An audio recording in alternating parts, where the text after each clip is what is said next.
Issue number 6، کسی نان مسلم کو کیا ہم قرآن حکیم پڑھنے کے لیے دے سکتے ہیں؟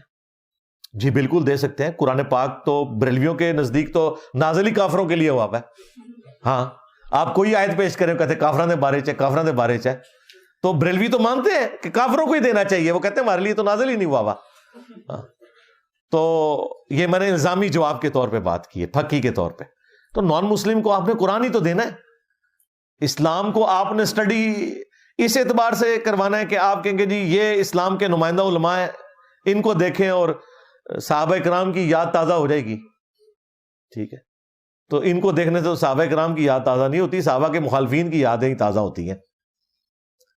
تو قرآن ہی پڑھنے کے لیے دیں گے. قرآن نازل ہوا مشرکین عرب کے اوپر اور انہوں نے قرآن سن کے اسلام قبول کیا. کتنے صحابہ کرام قرآن کی وجہ سے ہی مسلمان ہوئے ہیں. نبی الاسلام کی دعوت کا انسٹرومنٹ ہی یہی ہے. وَأُوحِيَ إِلَيَّ هَذَا الْقُرْآنُ لِأُنذِرَكُمْ بِهِ وَمَنْ بَلَغَ. اے نبی تم فرماؤ قرآن مجھے اس لیے وحی کیا گیا تاکہ اس قرآن کے ذریعے میں تمہیں بھی ڈر سنا دوں اور جس تک یہ دعوت پہنچ جائے اس قرآن کے ذریعے دعوت کرے.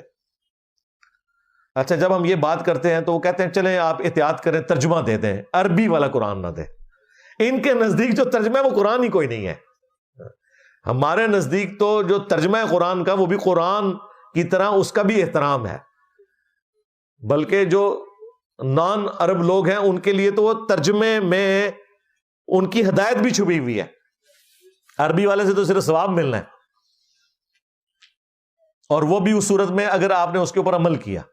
اگر قرآن پڑھ کے اپنے اوپر ہی لعنتیں بھیجتے رہے، ظاہر ہے قرآن میں تو ہے لعنت اللہ علی الکاذبین، جھوٹوں پر اللہ کی لعنت، تو اپنے اوپر لعنت بھیج دی. لعنت اللہ علی الظالمین، ظالموں پر اللہ کی لعنت، اور شرک سے بڑا کوئی ظلم نہیں، اپنے اوپر خود لعنت بھیج دی. تو ترجمے والا قرآن اگر آپ کسی نان مسلم کو دیتے ہیں تو ظاہر ہے عربی بھی اس میں لکھی ہوئی ہوگی، اور وہ لکھی ہونی چاہیے. صرف ترجمے والا قرآن چھاپنا بھی نہیں چاہیے کیونکہ وہ قرآن نہیں ہے، قرآن کا ترجمہ ہے. بہرحال اوریجنل ٹیکسٹ اوپر ہونا چاہیے. پھر سے یہ پوچھیں کہ اس وقت بھی 1.5 کروڑ کرسچنز ایسے ہیں نان مسلمز جن کی زبان ہی عربی ہے اور وہ نان مسلم ہے. ان کو قرآن کا ترجمہ کس زبان میں دیں گے؟ عربی میں کر کے دیں گے ترجمہ.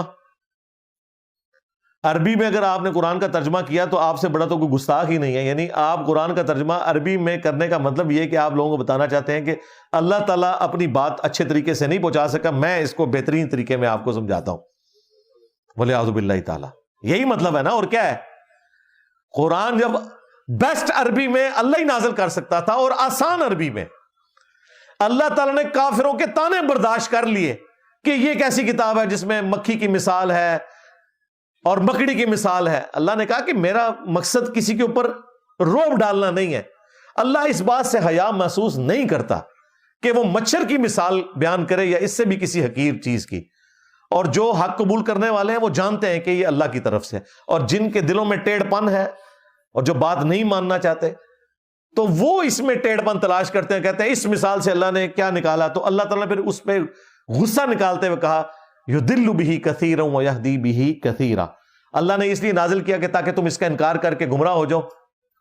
اللہ تعالیٰ بہت سے لوگوں کو گمراہ کرتا ہے، بہت سے لوگوں کو ہدایت دیتا ہے، جس کو یہ کہتے ہیں قرآن جو ہے وہ گمراہ کرنے والی کتاب بھی ہے. مسلمان کہہ رہے ہوتے ہیں جی قرآن پڑھ کے آپ گمراہ بھی ہو سکتے ہیں. یعنی آپ نان مسلم کو کہیں کہ یہ لو قرآن پڑھو، 50-50 چانسز ہیں، گمراہ بھی ہو سکتے ہو.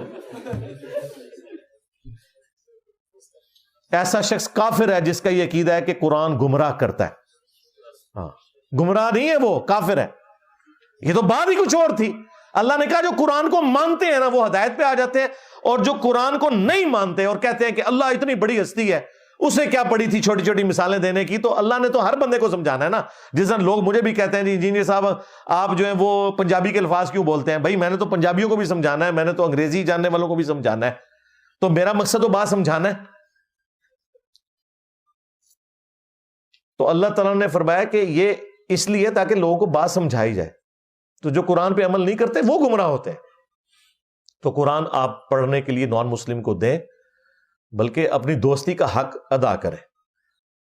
نان مسلم تو قرآن کا ترجمہ پڑھ کے انگریزی میں مسلمان ہو رہے ہیں، اور مسلمانوں کا مولوی کہتا ہے قرآن ڈائریکٹ نہ پڑھنا، گمراہ ہو جاؤ گے. اندازہ کر لیں آپ. علماء سے پوچھ پوچھ کے چلیں. علماء سے پوچھیں گے تو وہ کہیں گے قرآن نہیں پڑھنا, پوچھ پوچھ کے چلیں. باقی اس میں جو لوگ کہتے ہیں نا کہ قرآن کی آیت ہے لا یمسہ الا المطہرون, قرآن کو ہاتھ نہ لگائیں مگر صرف پاکیزہ لوگ ہی. میرے بھائی اس آیت کو آپ شروع سے پورے کانٹیکسٹ کے ساتھ پڑھیں. کافر یہ کہتے تھے یہ قرآن اللہ تعالیٰ کی طرف سے نازل نہیں ہوا بلکہ شیاطین نے محمد کے اوپر اتارا ہے, نعوذ باللہ. تو اللہ تعالیٰ نے فرمایا انہ لقرآن کریم, بے شک یہ بڑی عزت والا قرآن ہے. فی کتاب مکنون, یہ لوح محفوظ کے اندر ہے قرآن. لا یمسہ الا المطہرون, اور اس لوح محفوظ تک تو صرف پاکیزہ فرشتوں کی رسائی ہے. تنزیل من رب العالمین, یہ تو اتارا گیا ہے اس رب کی طرف سے جو سارے جہانوں کا پالنے والا ہے. یعنی جہاں پہ قرآن اللہ نے محفوظ کیا ہوا ہے وہ ایسی عزت والی جگہ ہے کہ صرف پاکیزہ فرشتے وہاں پہ جاتے ہیں. اوریجنل قرآن, یہ اوریجنل قرآن نہیں ہے, اس اوریجنل قرآن کی کاپی ہے. اوریجنل قرآن اللہ کے پاس ہے.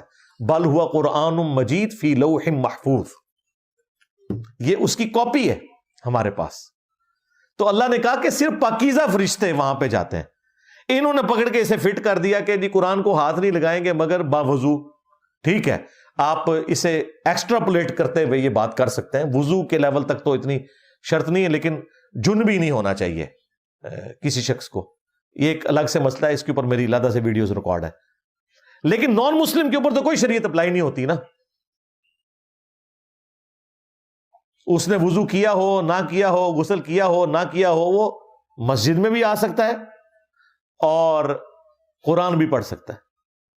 اس کے اوپر یہ ایپلیکیبل نہیں. اور آج کل تو ویسے ہی کوئی مسئلہ نہیں رہا, اب تو مصحف تک تو بات ہی نہیں رہی, اب تو موبائل میں آ گیا. اور موبائل والا جو ہے وہ تو کوئی بھی اس کو ہاتھ لگا سکتا ہے. ہمارے نزدیک تو بغیر وضو کے قرآن کو آپ ہاتھ لگا سکتے ہیں, صرف جنبی شخص نہیں لگا سکتا. وہ مولا علی کی حدیث ہے ابو داؤد ترمذی میں کہ نبی علیہ السلام کو حالت جنابت کے علاوہ کوئی اور حالت ایسی نہیں ہوتی تھی کہ جو مانے ہو قرآن کی تلاوت سے. نبی علیہ السلام قرآن کی تلاوت کرتے تھے بے وضو بھی, ہاں جب جنبی ہوتے تھے پھر قرآن کی تلاوت نہیں کرتے تھے. تو اس کانٹیکسٹ میں لا یمسہ الا المطہرون میں, لیکن یہ سارا مسلمانوں کے لیے ہے, نان مسلم کو آپ قرآن پڑھنے کے لیے دے سکتے ہیں.